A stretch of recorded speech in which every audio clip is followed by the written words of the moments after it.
আসসালামু আলাইকুম রহমতুল্লাহি ওবারাকাতুহু।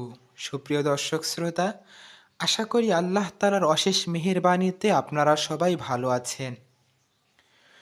সুপ্রিয় দর্শক শ্রোতা, দুনিয়াতে গুনাহের শাস্তির সবচেয়ে কঠিনতম দিক হচ্ছে ঈমান দুর্বল হয়ে যাওয়া। সুপ্রিয় দর্শক শ্রোতা, গুনাহের কারণে মানুষের ঈমান দুর্বল হয়ে যায়, মুনাজাতের স্বাদ চলে যায়। গুনাহের কারণে তাহাজ্জুদ নসিবে জোটে না। গুনাহের কারণে কুরআনের সাথে মানুষের দূরত্ব তৈরি হয়। এছাড়া গুনাহ করার কারণে ইস্তেগফার কমে যায়।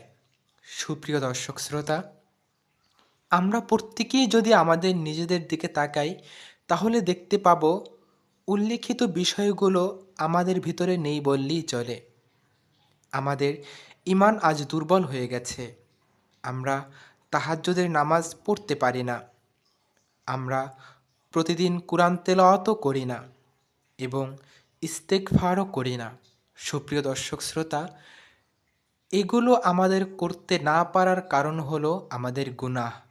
আমরা গুনাহ করি, এজন্য আল্লাহ তাআলা আমাদের দ্বারা এই সমস্ত ভালো কাজগুলো করার তৌফিক দেন না।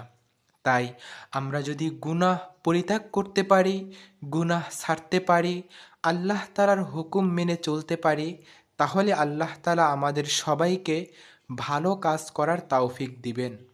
আল্লাহ সুবহানাহু ওয়া তাআলা আমাদের